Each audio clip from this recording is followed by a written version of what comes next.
Hi, welcome back to my channel. This is Radhika. ఈరోజు మన వీడియోలో టమాటా రసం ఎలా పెట్టుకోవాలో చూపించబోతున్నా.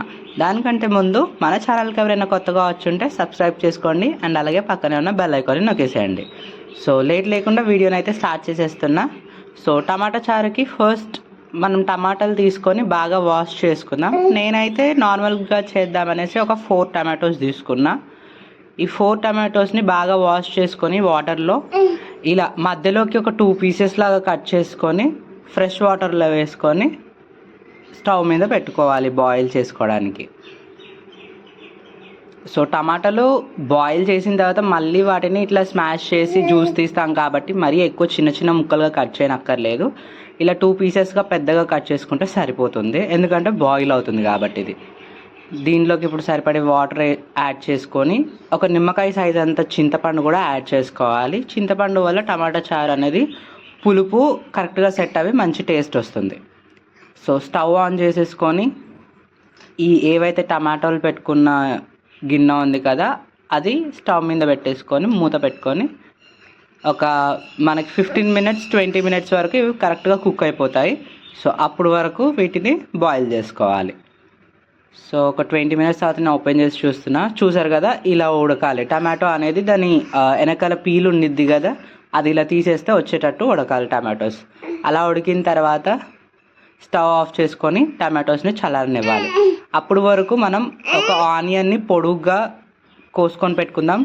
ఒక 4-5 ఎల్లిపాయలు పొట్టు తీసుకొని పెట్టుకొని చిన్న చిన్న ముక్కలుగా కట్ చేసుకున్నాను. ఒక 2 పచ్చిమిర్చి కట్ చేసి పెట్టుకున్నాను. ఇవి కట్ చేసుకున్న తర్వాత టమాటోస్ చల్లగా అయిపోయి వీటిని మెత్తగా ఇలా స్మాష్ చేసేసి జ్యూస్ అనేది తీసేసుకుందాం. మనం కొన్ని వాటర్ యాడ్ చేసుకొని స్మాష్ చేసేసుకుంటే జ్యూస్ అనేది వస్తుంది. ఆ తర్వాత ఈ టమాటోస్ది ఏదైతే పీల్ ఉంది కదా అదంతా తీసి సైడ్కి పడేసుకోవాలన్నమాట. ఉట్టి ప్యూరీ వచ్చిన వాటర్ని మాత్రం టమాటా రసం అనేది పెట్టుకోవాలి మనం. ఈ టమాటా రసంలో చింతపండు కూడా టమాటోస్ తోటే వేసి ఉడికించుకోవడం వల్ల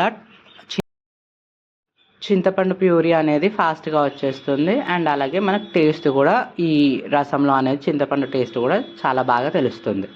సో ఇలా మిగతా ఏదైతే ఉంది కదా ప్యూరీ కాకుండా అది మొత్తం తీసి పడేసుకోవడమే. ఇప్పుడు దీంట్లోకి మీకు తగినన్ని వాటర్ యాడ్ చేసుకొని సైడ్కి పెట్టుకోవాలి. ఇప్పుడు మళ్ళీ ఫ్రెష్గా ఒక గిన్నె పెట్టుకొని స్టవ్ మీద అది హీట్ ఎక్కిన తర్వాత తగినంత ఆయిల్ పోసుకోవాలి. ఆయిల్ పోసుకుంటే అంటే పోపు వేసుకోవాలి ఇప్పుడు బేసిక్లీ మనం. సో ఆయిల్ హీట్ ఎక్కిన తర్వాత దీంట్లోకి ఏవైతే కట్ చేసి పెట్టుకున్నాం కదా చిన్న చిన్న ముక్కలుగా అవి ఎల్లిపాయలు యాడ్ చేసుకొని కొంచెం ఫ్రై అవ్వనివ్వాలి. ఇప్పుడు పచ్చిమిర్చి కూడా కొంచెం యాడ్ చేసుకుందాం. ఇంకా మన ఆనియన్స్ కూడా యాడ్ చేసుకొని వీటిని అన్నిటిని కొంచెం గోల్డ్ కలర్ వచ్చే వరకు మనం అనేది ఫ్రై చేసుకోవాలి.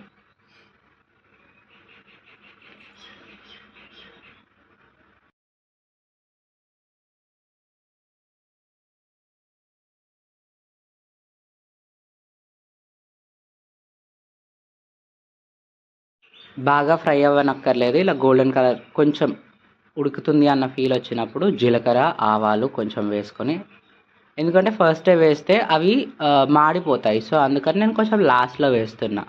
సో అవి కూడా కొంచెం ఫ్రై అయిన తర్వాత ఈ కలర్ వచ్చే వరకు ఫ్రై చేసుకోవాలి, బాగా మిక్స్ చేసుకుంటాం. ఎందుకంటే లాస్ట్ మూమెంట్లో మనకి ఆనియన్స్ అనేటివి ఫాస్ట్గా మాడిపోతాయి. సో ఇలా అయిన తర్వాత దీంట్లోకి కొంచెం కరివేపాకు వేసుకొని మళ్ళీ కలుపుకుంటున్నాను. ఇలా కరివేపాకు కొంచెం ఫ్రై అయిన తర్వాత దీంట్లోకి తగినంత అల్లం వెల్లుల్లి పేస్ట్ ఫ్రెష్గా నూరు పెట్టుకుంది వేసుకోవాలి. మీరు ఆల్రెడీ అనొచ్చు ఎల్లిపాయలు వేసుకున్నారు కదా మళ్ళీ ఎందుకు ఇది అని అంటే, అల్లం వెల్లుల్లి పేస్ట్ ద్వారా కొంచెం ఫ్లేవర్ అనేది యాడ్ అవుతుంది మన రసంకి. ఫ్లేవర్ యాడ్ అయ్యి చాలా టేస్ట్ కూడా చాలా బాగుంటుంది, అందుకోసం వేసాను. సో అల్లం పచ్చి వాసన పోయే వరకు ఈ పేస్ట్ అనేది బాగా ఫ్రై చేసుకోవాలి కలుపుకుంటూ. మనకి మాడిపోతుంది, సో కొంచెం ఇన్స్టెంట్గా కలుపుకుంటూ ఉండాలి. సో ఇది ఇలా ఫ్రై అయిన తర్వాత దీంట్లోకి కొంచెం పసుపు, సరిపడంత కారం, ఎక్కువ తినేవాళ్ళు ఎక్కువ వేసుకోండి, నార్మల్గా తినేవాళ్ళు సరిపడా వేసుకోండి. అండ్ అలాగే సాల్ట్, వేసుకొని దీన్ని బాగా కలుపుకోవాలి. ఇది కొంచెం కారం అనేది కొంచెం ఫ్రై అయిన తర్వాత మనం ఏదైతే ప్యూరీ తీసుకొని రసం పెట్టుకున్నాం కదా టమాటోది, అది దీంట్లోకి వేసేసుకోవాలి. ఈ టమాటా రసం అనేది బాగా ఉడికే వరకు మనం దీన్ని ఇప్పుడు బాయిల్ చేసుకోవాలి.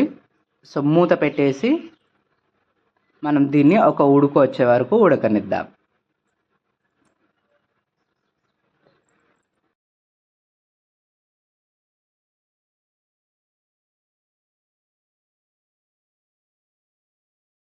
ఇందాక ధనియాల పొడి వేయడం మర్చిపోయా, అది కూడా వేసేస్తున్నా. వేసి ఒకసారి మళ్ళీ కలుపుకొని మూత పెట్టేసుకొని ఉడకనిచ్చుకుందాం.